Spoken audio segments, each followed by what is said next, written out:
Ice cream, you scream, we all scream for ice cream. Summer हो या winter, ice cream का नाम सुनते ही फेस पर स्वीट सी स्माइल आ ही जाती है। हेलो एवरीवन, आज बना रहे हैं rich creamy melt in mouth ice cream. तो मार्केट जैसी स्मूथ और टेस्टी आइसक्रीम घर पर बनाने के लिए आज की रेसिपी परफेक्ट है। तो चलिए दिले रसोई में सुपर टेस्टी होममेड आइसक्रीम बनाने के लिए।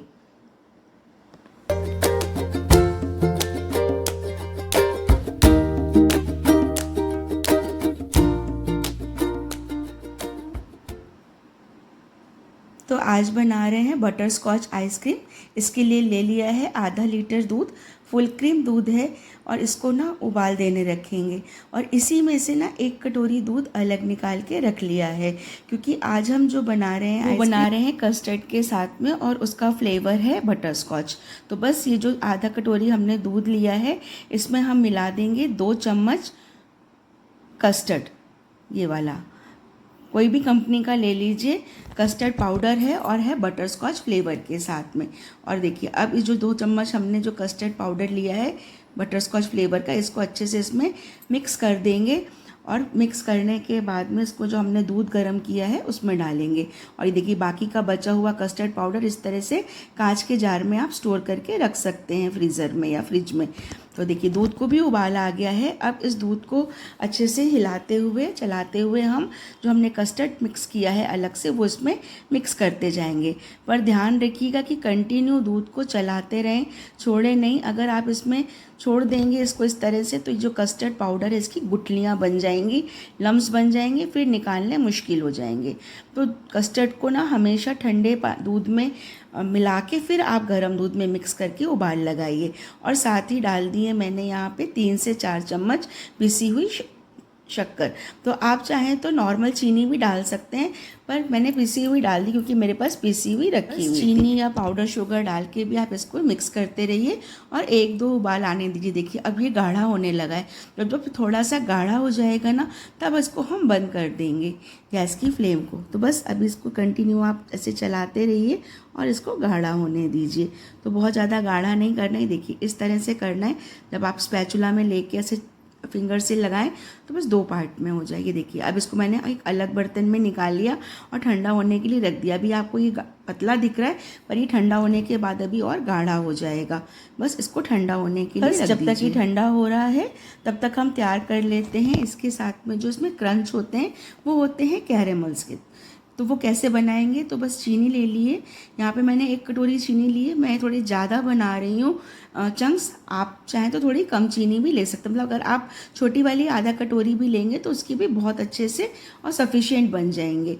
तो बस मैं आपको मेथड बता रही हूँ, क्वांटिटी आप अपने हिसाब से बनाइएगा। तो बस चीनी को लेके बिना पानी मिलाए, कोई पानी नहीं मिलाना है, उसको हमने गैस पे इस तरह से गर्म होने रख देना है। और इस बीच में एक प्लेट को तैयार कर लिया है, थोड़ा सा उसको ऑयलिंग करके, तो जिससे हम जब ये चीनी गर्म हो जाएगी उसमें पलटेंगे तो चिपकेगी नहीं। और ये देखिए चीनी मेल्ट होनी शुरू हो गई है। बस जैसे ही ये मेल्ट होनी शुरू हो, इसको कंटिन्यू आप ऐसे स्टेयर करते रहिए, चलाते रहिए। अगर आप इसको थोड़ा सा भी छोड़ेंगे तब दिक्कत हो जाएगी। और बस इस तरह इसको चलाते हुए, बस जैसे ही इसका थोड़ा सा कलर चेंज हो, कैरेमल्स होने लगे, ऐसे ब्राउन कलर होने लगे, आप गैस की फ्लेम को बंद कर दीजिए। देखिए अगर इस स्टेज पर आपने गैस की फ्लेम को बंद नहीं किया तो ये एकदम से गर्म होने के बाद ये बहुत जल्दी जलने की स्टेज पर आ जाती है। बस ये देखिए इस तरह से ये मेल्ट हो गई है चीनी। और अब इसको हम पलट देंगे, जो हमने इस प्लेट को ऑयल कोट करके रखा हुआ था, ऑयल से या घी से, किसी भी चीज़ से आप कर लीजिए। ये देखिए इस तरह से हम सारा जो हमने मेल्ट की है चीनी को इसमें हम पलटा देंगे और इसको ठंडा होने के लिए इसको भी रख देंगे। ये इस समय ना बहुत तेज़ गर्म होती है, आप थोड़ा सा ध्यान से ये काम करिएगा, अदरवाइज़ आप जल भी सकते हैं। अगर कहीं से भी ये शुगर सिरप गरम गरम कहीं पे भी गिरेगा आपके हाथ पे या कहीं पर भी, तो बहुत ज़्यादा जल सकते हैं। तो इसको ये वाला काम ना बहुत ध्यान से करिएगा। और बस इसको भी ठंडा होने के लिए रख दिया है। अब ठंडा होने के बाद आधे घंटे में, वैसे तो ये बहुत जल्दी ही ठंडा हो जाता है, पर मैंने आधे घंटे के बाद इसको निकाला। ये देखिए इस तरह आराम से निकल गया और बिल्कुल ग्लास की तरह ये टूट गया, जैसे कोई कांच टूटता है।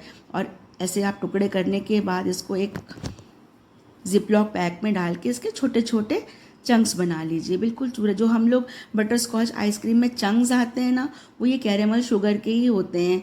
तो कई लोग ना जब ये कैरेमल बनाते हैं तो उसके साथ में बादाम या काजू या कोई नट्स भी डालते हैं, पर मैंने कोई नट्स नहीं डाले हैं, बस प्लेन ही कैरेमल्स के ऐसे चंक्स बना लिए हैं।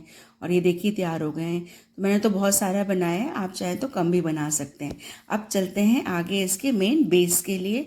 तो यहाँ पर है क्रीम, यहाँ पे मैंने ली है 2 कप विपिंग क्रीम है।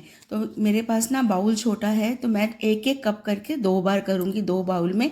तो पहले मैंने 1 कप लिया है विपिंग क्रीम और इसको अच्छे से विप कर लेते हैं। तो बस विप कर लीजिए, जितने अच्छे से विप होगी ना उतने ही अच्छा ये आइसक्रीम हमारी जमेगी। तो तब तक इसको विप करना है जब तक कि बिल्कुल सॉफ्ट पिक्स नहीं बन जाते, बिल्कुल क्रीम सॉफ्ट नहीं हो जाती। और इस तरह जैसे आप इसको से उठा के देखें तो ये गिरनी नहीं चाहिए, बिल्कुल वहीं पे स्टिफ हो जानी चाहिए। तो ये देखिए मैंने 1-1 कप दोनों बाउल में करके विप क्रीम को अच्छे से विप कर लिया है और ये इस तरह से तैयार हो गई है। अब क्या करेंगे, जो हमने कस्टर्ड पाउडर तैयार किया था ना, दूध के साथ में कस्टर्ड पाउडर तैयार किया था बटर स्कॉच वाला, वो भी ठंडा हो गया है अच्छे से। और इसको भी अब अच्छे से हम एक बार विप कर लेते हैं, जिससे कि ये भी थोड़ा सॉफ्ट हो जाए। सॉफ्ट तो यही है ही, अच्छे से सारा मिक्स हो जाए। तो इसको भी इस तरह से हमने विप कर लेना। तो घर की जब रसोई में दूध, क्रीम और थोड़ी सी मेहनत मिलकर एक ठंडी ठंडी डेजर्ट बनेगी ना, तो उसका टेस्ट और भी ज़्यादा स्पेशल हो जाता है, बहुत अच्छा लगता है। मेहनत का काम तो है, पर बहुत सेटिस्फाइंग भी होती है जब बन के तैयार होती है घर की आइसक्रीम। और देखिए सारी चीज़ों को ना एक साथ मैंने मिक्स कर दिया, जो दोनों बाउल में मैंने विप क्रीम ली थी वो, और जो हमारा कस्टर्ड हमने मिलाया था, वो सारी चीज़ों को हमने एक साथ मिक्स कर दिया है। और इसमें हम डाल देंगे थोड़ा सा बटर स्कॉच एसेंस, छोटा वाला 1 चम्मच, मतलब 1 चम्मच, टीस्पून छोटा वाला डालना है। और एक बार आप इसको टेस्ट भी करके देख सकते हैं, अगर नीड लग रही है तो डाल सकते हैं। और कुछ बूंदें हमने डाल दी यहाँ पे येलो फूड कलर की, तो इससे ना बहुत अच्छा कलर आएगा। जो येलो कलर आएगा बटर स्कॉच आइसक्रीम में, वो इसी के साथ में आएगा।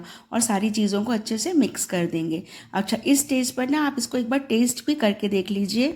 अगर आपको लगता है कि चीनी कम है, मीठा कम लग रहा है, तो यहाँ पर आप पिसी हुई चीनी मिला सकते हैं। चीनी साबुत नहीं मिलाइएगा क्योंकि वो मेल्ट नहीं होगी। शुगर पाउडर मिक्स करिए, मतलब पिसी हुई चीनी मिक्स कर लीजिए। चीनी इसलिए कम डालिए, स्टार्टिंग में मीठी होती है, उसमें भी चीनी होती है, तो कई बार चीनी तेज़ हो जाती है। तो बस सबसे अच्छा है कि आप सब चीज़ों को जब मिक्स करें तो एक बार थोड़ा टेस्ट कर लीजिए। अगर कम लग रही है तो थोड़ा सा शुगर पाउडर इसमें ऐड कर सकते हैं, अदरवाइज़ तो ये बिल्कुल ठीक बन जाती है। बस अब इन सारी चीज़ों को भी एक बार अच्छे से हम सबको विप कर लेंगे, अच्छे से मिक्स कर लेंगे इस तरह से। और बहुत ही बढ़िया ये आइसक्रीम तैयार होगी। इससे करने से ना अच्छे से हल्की हो जाएगी। जितनी हल्का ये तैयार होगा ना बैटर आइसक्रीम का, उतनी बढ़िया आइसक्रीम तैयार होगी। अब बस ये देखिए कितना बढ़िया ये फ्लफी फ्लफी हो गया है। इसको अब हम इस तरह से क्लिंग रैप से रैप कर देंगे। क्लिंग शीट आती है, देखिए इस तरह से इसको हम अच्छे से कवर कर देंगे, जिससे हम इसको फ्रीज़र में रखें तो कोई भी इसके ऊपर आइस क्रिस्टल्स नहीं आए। और इस तरह से इसको हम कवर करके 2 घंटे के लिए हम इसको फ्रीज़र में रख देंगे। 2 घंटे के बाद इसको हम फिर से निकालेंगे। देखिए इस तरह से पूरा पैक हो गया है। 2 घंटे के लिए फ्रीज़र में रख दिया था और 2 से ढाई घंटे के बाद ये फ्रीज़र से निकालने के बाद देखिए कुछ जम गई है और कुछ सॉफ्ट है। इसको हम अब फिर से एक बार इसको हम बीट कर देंगे इस तरह से। तो इससे क्या होगा, जो आइसक्रीम में सॉफ्टनेस आएगी ना, वो इससे आएगी। बहुत ही अच्छी सॉफ्ट आइसक्रीम हम तैयार कर होती है इस तरह से। बस सारे बैटर को एक बार फिर से हम बीट कर देंगे। और एक बार आपने ये होममेड आइसक्रीम ट्राई कर ली ना, तो बच्चे हों या बड़े बार बार इसी की डिमांड करेंगे। और ये अब देखिए, अब इसके बाद इसको हम एयर टाइट कंटेनर में शिफ्ट कर देंगे, मतलब ट्रांसफ़र कर देंगे। और थोड़े थोड़े से बीच बीच में ये जो हमने क्रिस्टल्स तैयार किए थे शुगर के, वो इसमें हम डाल देंगे। अब चाहे तो पूरे में मिक्स भी करके डाल सकते हैं, पर इस तरह से बीच बीच में जब आएंगे तो अच्छे लगेंगे। अच्छा, ये वाला काम ना आपको सेकेंड बीटिंग में करना है, मतलब जब आप सेकेंड बार जब बीट कर चुके कंटेनर में आप जब डालें, एयर टाइट कंटेनर में फ्रीज़र में फाइनल रखने के लिए, तब आप डालिएगा, पहले वाले उसमें मत डालिएगा। और ये देखिए मेरे इतने से, मतलब 2 कप क्रीम के और आधा लीटर जो हमने दूध लिया था, उसमें ये 2 डिब्बे आइसक्रीम के तैयार हो गए हैं। और बस अब इनको 7 से 8 घंटे के लिए फ्रीजर में सेट होने रख देते हैं। तो बहुत ही बढ़िया ना ये आइसक्रीम तैयार होगी। बस आप देखते जाइए, 7 से 8 घंटे के बाद जब ये फ्रीज़र से आप निकालेंगे ना, तब इसका मैजिक देखिए। और ये देखिए पहले वाला डिब्बा तो कब निकल के ख़त्म हो गया पता ही नहीं चला। और ये दूसरे वाला मैंने कंटेनर खोला और इसमें से आपको दिखा रही हूँ कितनी बढ़िया सॉफ्ट क्रीमी ये मेल्ट इन माउथ ये आइसक्रीम तैयार हो गई है बटर स्कॉच। तो बस बिल्कुल तैयार हो गई है creamy dreamy super delicious ice cream. ठंडी मीठी हैप्पीनेस को एंजॉय कीजिए। तो आज की ये रेसिपी आपको कैसी लगी मुझे कमेंट में बताइए। रेसिपी को लाइक और शेयर करते हुए मेरे चैनल को सब्सक्राइब कर लीजिए। बेल आइकॉन के बटन को प्रेस कर लीजिए जिससे इतनी ही मज़ेदार ठंडी मीठी हैप्पीनेस वाली रेसिपीज़ आपको मिलती रहें। फेसबुक मेरे पेज को फॉलो कर लीजिए। तो फिर मिलते हैं कल एक और नई वीडियो के साथ में। तब तक के लिए इस क्रीमी ड्रीमी आइसक्रीम को एंजॉय करिए एंड बाय।